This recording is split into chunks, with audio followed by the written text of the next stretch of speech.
Depuis 2017, les crises se multiplient dans notre pays. Gilets jaunes, retraite, les émeutes urbaines, le monde agricole il y a quelques jours. Mais actuellement, une crise a atteint un point de non-retour, c'est celle du logement et en particulier du logement social. 70 ans après l'appel de l'abbé Pierre, vous en parliez, votre responsabilité est immense et vos réponses ne sont aujourd'hui pas à la hauteur. Pas à la hauteur au moment où le rapport annuel de la Fondation dont vous parliez a présenté des chiffres dramatiques. 12 millions de personnes fragilisées par la crise du logement, 4 millions de personnes mal ou non logées, 1 million de personnes dans un habitat digne et plus de 300 000 personnes sans domicile en France. Pas à la hauteur également au moment où nous n'avons toujours pas de ministre du Logement, peut-être prochainement.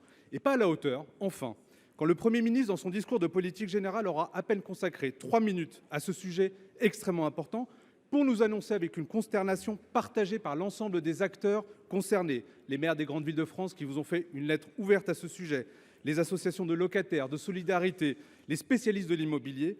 Consternation donc avec cette proposition de modifier le calcul SRU pour y intégrer les logements libres intermédiaires, tour de passe-passe statistique qui va casser le thermomètre de la mixité sociale et aura un impact quasi nul, voire négatif sur la production de logements sociaux dans notre pays. Ma question est simple, comptez-vous abandonner cette proposition et enfin mettre en œuvre une politique volontariste ambitieuse en matière de logement dans notre pays? Monsieur le ministre, pas de gêne, pas de réponse alambiquée, mais surtout pas de déni. C'est un point extrêmement important puisque depuis le début de ce quinquennat et le précédent, je le rappelle, depuis 2017, baisse des aides aux locataires, aux bailleurs sociaux, à l'accession à la propriété, production de logements sociaux en chute libre, divisé par deux entre 2023 et 2024, pas de soutien financier de l'État, ni d'objectifs de construction. Les réponses existent, monsieur le ministre. Relance de la production de logements sociaux, accession à la propriété. Ces réponses, elles sont urgentes. Elles vous ont été soumises par tous les acteurs du secteur que vous avez convoqués lors du Conseil national de la refondation logement. Nous vous le demandons, monsieur le ministre. Enfin, il faut prendre à bras-le-corps le logement, cœur de la cohésion sociale de notre pays. La France n'est pas assez riche de ses enfants pour en négliger un seul. Telle était la première phrase du premier texte signé par le général de Gaulle à la Libération. Entre 2017 et 2019, pas de ministre chargé de la protection de l'enfance. Et nous attendons depuis des semaines la composition du gouvernement. Il a fallu une succession de drames pour que le président de la République se rende compte que la protection de l'enfance exigeait un pilotage politique en 2019. De la même façon, vous avez attendu, monsieur le Premier ministre, qu'un autre drame humain se déroule dans mon département, le Puy-de-Dôme, avec le suicide d'une enfant d'à peine 15 ans placée pour prendre enfin les décrets d'application d'une loi votée il y a 2 ans à la hâte, hier soir, dont l'encre est encore peu sèche et dont les contours nous sont encore inconnus. Face à l'inertie de votre gouvernement, les inquiétudes et colères légitimes se multiplient et vous devez les entendre. Aurons-nous demain un ministre de l'Enfance et de la Protection de l'Enfance doté des moyens financiers pour initier enfin un plan Marshall de la protection de l'enfance plus qu'urgent avec tous les acteurs concernés et désinvisibiliser ces 350 000 enfants placés et les professionnels qui les accompagnent sans relâche. Il vous reste encore 24 heures pour décider si oui ou non il y aura un ministère de l'enfance et de la protection de l'enfance. La protection de l'enfance devait être l'enjeu du quinquennat depuis rien. Rien lors de votre déclaration de politique générale, monsieur le Premier ministre, rien pour les 350 000 enfants placés, dont 10 000 bébés, certains atteints du syndrome de l'hospitalisme, rien pour la santé mentale de ces enfants qui perdraient 20 ans d'espérance de vie et font 37 fois plus de dépression et de tentatives de suicide, rien sur la reconnaissance de l'utilité sociale des professions de la protection de l'enfance, rien pour les départements en première ligne et qui font face à un resserrement de leurs finances. Le propre de la puissance est de protéger, disait pourtant Blaise Pascal. Votre gouvernement semble toujours plus prompt à réprimer qu'à protéger.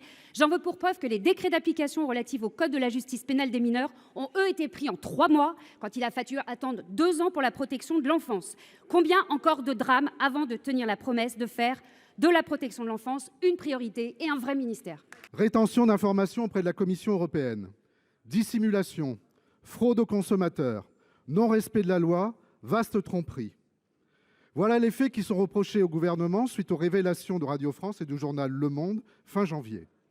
Cette enquête nous informe qu'un rendez-vous s'est tenu entre Nestlé Waters et le cabinet de Mme Pannier-Runacher, alors ministre chargée de l'Industrie, en 2021.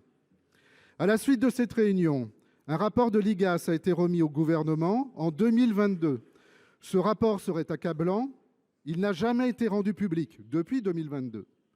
Le gouvernement a donc eu connaissance des pratiques frauduleuses de certains grands groupes industriels utilisant des traitements non conformes pour commercialiser leurs eaux de source et minérales.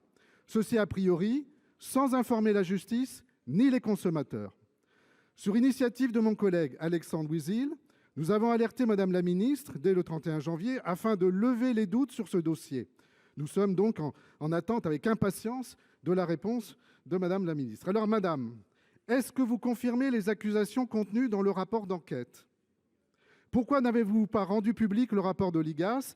Allez-vous désormais le faire? Votre gouvernement a-t-il informé la Commission européenne comme vous en aviez l'obligation? Monsieur le ministre, il faut observer dans cette affaire la chronologie des faits. Et vous étiez informé, le gouvernement était informé bien longtemps déjà de cette situation.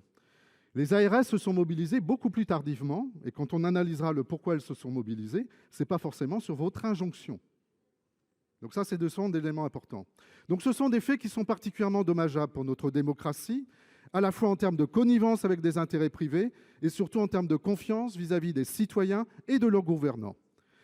Vous créez quelque part les conditions d'une société de défiance et de suspicion. Pire, ce type de comportement peut alimenter les théories du complot. Si vous souhaitez clarifier la situation, vous ne pourrez que soutenir la création d'une commission d'enquête parlementaire sur le sujet. Nous jugerons donc sur les actes.